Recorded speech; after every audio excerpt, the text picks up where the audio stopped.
मैं इस पूरे घटनाक्रम को इस रूप में अब आप लोगों के इंसाइट सामने आ जाने के बाद मैं इसको ऐसे देख रहा हूं कि ये बिखराव नहीं है, बल्कि एक दलितों के बीच में जो बेचैनी है, जिस बेचैनी को मायावती प्रकट नहीं कर रही है, वो बेचैनी अंदर कहीं दबी हुई है, जिसके बेचैनी के प्रतीक आकाश आनंद बन रहे हैं। और वो जो गठबंधन के साथ एक नई चेतना के साथ दलितों का एक विकास देख रहे हैं, वो एक अलग धारा है, एक अलग ध्रुव है, जो मायावती से छिटक कर वो विपक्ष, अभी जो विपक्ष है उसके साथ मिलकर कोई बड़ा कदम लेना चाहता है। एक वो टकराव दिखाई दे रहा है।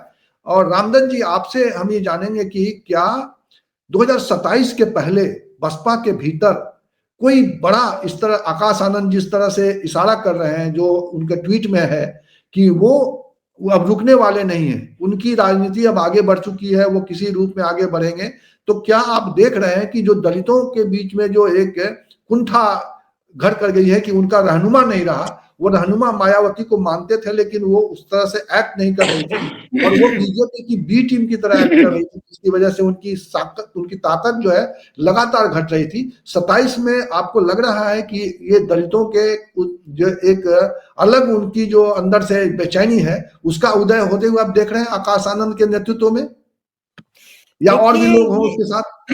ये जो कमजोर और दलित या पिछड़े वर्ग हैं, उन लोगों में एक ये भावना घर कर गई है। पहले ये होता था कि कार्यक्रम प्रगतिशील होंगे और लीडरशिप बुर्जुआ वर्ग से आएगी, लेकिन अब ये धारणा घर कर गई है कि हमको फायदा तभी मिलेगा, प्रगतिशील नीतियों से कुछ नहीं होता, फायदा तभी मिलेगा जब हमारी कम्युनिटी का लीडर डीएम, सीएम या पीएम बनता है। तो मायावती जिस रास्ते पे गई और पूरी दलित राजनीति को उन्होंने गिरवी रख दिया एक तरह से बीजेपी के दबाव में, तो उससे बेचैनी है। और चंद्रशेखर जो सहारनपुर के लीडर है, उधर से उन्होंने कोशिश की, लेकिन शायद उनका टेम्परामेंट ऐसा नहीं है, वो ज्यादा पढ़े लिखे वकील हैं, शायद उनका टेम्परामेंट वो नहीं है जो गरीब गुरबा से और कमजोर लोगों के साथ मिल बैठ के, जिस तरह से मायावती ने साइकिल पे चल के या काशीराम ने जिस तरह से खड़ा किया था यहाँ नरही में या नगर निगम में भाषण देते थे, बनियान पहन के, हमने उनका इंटरव्यू किया कि बनियान पहन के बैठे थे स्टेट गेस्ट हाउस में। तो जाहिर है कि वो चाहते हैं कि उनकी कम्युनिटी से कोई लीडर उभरे जो आगे नेतृत्व दे, और मुझे लगता है कि आकाश आनंद उस कमी को पूरी कर रहे हैं या करना चाहते हैं। और दूसरी बात यह है कि उनके ससुर जो हैं वो बीएसपी के बड़े लीडर रहे हैं और अंदर से देश भर में तमाम महत्वपूर्ण लोगों को जानते हैं, समझते हैं, तो उनकी पकड़ भी है संगठन पे। और मायावती को यही डर है कि ये कहीं पार्टी मेरे हाथ से न निकल जाए। और उधर दलित वर्ग ये चाहता है कि भाई हमारा नया जुझारू लीडर आए, कोई जो भले बात गठबंधन करे लेकिन हो तो जुझारू, अपना एजेंडा तो खोल के रखे। तो मुझे लगता है कि ये एक है। और आकाश आनंद ने कहीं कहा भी कि भाई हम सामाजिक परिवर्तन तभी आएगा जब हमको सत्ता में साझेदारी मिलेगी, और जाहिर है कि मायावती का रास्ता सत्ता में साझेदारी की तरफ नहीं ले जा रहा है। तो जाहिर है कि अब वहां बेचैनी है, और आकाश शायद उसी बात को मुखर कर रहे हैं, उसी कमी को पूरा करना चाहते हैं। और अब लगता तो नहीं है कि कोई समझौता होगा, क्योंकि वो केवल आकाश का पेंच नहीं है, पेंच अशोक सिद्धार्थ का भी है। और जो आकाश की पत्नी है वो भी चाहती हैं आकाश को एक बड़े लीडर के रूप में, मतलब तो उनकी महत्वाकांक्षा भी है कि आकाश एक बड़े लीडर बने। ठीक है, ठीक है। यानी मनोज जी, क्या आप रामदास जी की बातों से सहमत हैं, और क्या लग रहा है कि बसपा में अब तीर एक निकल चुका है और अब कुछ इससे बड़ी और धमाकेदार खबर आने वाली है बस 1-2 दिनों के अंदर? सर देखिए, पहली बात तो मैं ये बता दूं कि रामदास सर जी जो है बहुत सही बातें बोल रहे हैं। आप लोग फिलॉसफी की भाषा थोड़ा ज्यादा बोल जाते हैं जो मेरे समझ में नहीं आता। हालांकि दर्शन शास्त्र का मैं भी स्टूडेंट रहा हूं। सबसे पहले आप देखिए कि जब मुलायम सिंह के साथ मायावती ने गठबंधन किया था, तब भी जो है उसको पूर्ण बहुमत गठबंधन को नहीं मिला था, कांग्रेस से सपोर्ट लेकर सरकार बनानी पड़ी थी। और जब जो है मायावती ने कुर्सी पाने के लिए गठबंधन तोड़ा, स्टेट गेस्ट हाउस कांड हुआ, भाजपा के दम पर उन्होंने जो है बना। 2007 की बात करूं, मायावती ने जब सर्व समाज की बात किया, तो पूर्ण बहुमत से उनकी सरकार बनी, उनको 29% 30% वोट मिला और 206 सीटें मिली।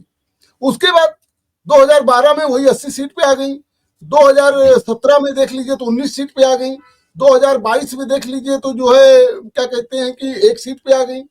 तो कहने का तात्पर्य है कि उनसे और समाज छिटका, दलित राजनीति केवल एक वर्ग की राजनीति करके जो है वो सत्ता में कोई आ सकता है, चाहे कोई भी हो। साथ में पहले दलितों की कई वैरायटी थी, वैरायटी के तात्पर्य कई वर्ग थे उसमें, चाहे जाटो समाज था, चाहे पासी समाज था, चाहे जो है वो खटिक समाज था, कई समाज थे। भाजपा ने माइक्रो मैनेजमेंट किया। उसने क्या किया कि अगर धोबी समाज, जिसको कनौजिया समाज को टिकट दे दिया, चलिए ठीक है, और दलित नहीं देगा, कनौजिया समाज हमारे साथ आएगा। सोनकर समाज को दे दिया टिकट, और समाज दलित का नहीं देगा, सोनकर आएगा। तो माइक्रो मैनेजमेंट करके भाजपा ने सबसे पहले तो बहन जी को 10% पे ला दिया, ओनली 10% वोट, 10% वोट करके जो है सरकार बना सकती है? कतई नहीं बना सकती। एक विधायक था, वो भी हार जाएगा अब की बार, हो सकता है ना जीत पाए। तो कहने का तात्पर्य यह है कि आकाश आनंद यही सोचते थे कि गठबंधन हो, बहन जी भी सोचती है गठबंधन हो, लेकिन बहन जी का कद इतना है कि वो खुद क्यों जाए, कोई और पहल करता हुआ नहीं दिखाई देता। नीतीश जी आके यहाँ जो है इंडिया गठबंधन बनाते हैं, बहन जी से संपर्क करना नहीं चाहते हैं। अखिलेश यादव पहले जो है जले हुए हैं, वो सोचते हैं कि गठबंधन करेंगे तो ज्यादा सीटें मांगेंगी और इनके ऊपर हम डिपेंडेंट है। देखिए बसपा की एक फिलॉसफी है, वो फिलॉसफी है कि अगर हमको मौका मिलेगा तो वी विल रूल फर्स्ट, उसके बाद दूसरे मौका देना कि नहीं देना ये हमारी अपनी इच्छा के ऊपर है। आपको पता है कि नहीं भी दिया था, 6 महीने पहले थी, फिर कल्याण सिंह को नहीं भी दिया। तो कहने का तात्पर्य ये समाजवादी पार्टी को डर है, गठबंधन का कोई बड़ा पार्टनर मिल नहीं रहा है। समाजवादी लेकिन मूल सवाल पे आइए ना कि क्या आपको लग रहा है कि अब जो है आकाश आनंद जब उनके खिलाफ में इतना बड़ा एक्शन हो गया है तो अलग फोर्स खड़ा कर पाएंगे? इनके आक्रोश के साथ दलित समाज जुड़ेगा, पहले तो दलित समाज जुड़ेगा, फिर बाकी समाज। मैं आपको बता दूं, आकाश आनंद के साथ नहीं जुड़ेगा, बहन जी को ही दलित समाज अभी अपना नेता मानता है। मैं इसमें दूसरे रूप में पूछूं, क्या बसपा टूट सकते हैं? आकाश आनंद कितना बड़ा करेंगे नहीं करेंगे, क्या बसपा? ये तो भाजपा भी चाहेगी एक ठू और बसपा बन जाए। अभी चंद्रशेखर खड़े ही हो गए हैं, एक ठू और बन जाए, मायावती और कमजोर हो जाए। जब कमजोर हो जाएंगी तो फिर रहेगा क्या? अकेले 2 ध्रुवीय लड़ाई होगी।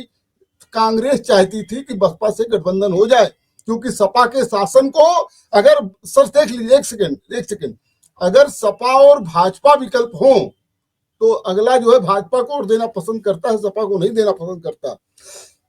लेकिन अगर कांग्रेस का बसपा से गठबंधन हो जाए तो 17% जो माइनॉरिटी वोट है ना, एक लाइन में खसक आएगा और फिर अखिलेश यादव 2-3 जिलों के जो है नेता बन के रह जाएंगे। बहरहाल आकाश आनंद पर बात हो रही थी। आकाश आनंद को बहन जी ने निकाल के गुटबाजी को खत्म करने के लिए इसलिए 2 नेशनल कोऑर्डिनेटर बनाए कि कोई उत्तराधिकारी ना समझ के ग्रुपबाजी ना करे। और अर्लियर उन्होंने जो फैसला कर लिया, आज आकाश आनंद अलग पार्टी बना के देख ले कितने लोग उनके साथ रहेंगे, कैसे संगठन चलाएंगे। पूरे देश में संगठन चलाना आसान नहीं होता है, बहुत पैसा लगता है। कोई पदाधिकारी अपने पैसा लेकर के मीटिंग तो करने को तैयार नहीं, अपना पैसा लगा के क्यों उनके साथ जाएगा। लेकिन बसपा भी गठबंधन करेगी। मायावती का ये सोच है कि यार जिस कद के हम हैं उस कद के लोग तो आए।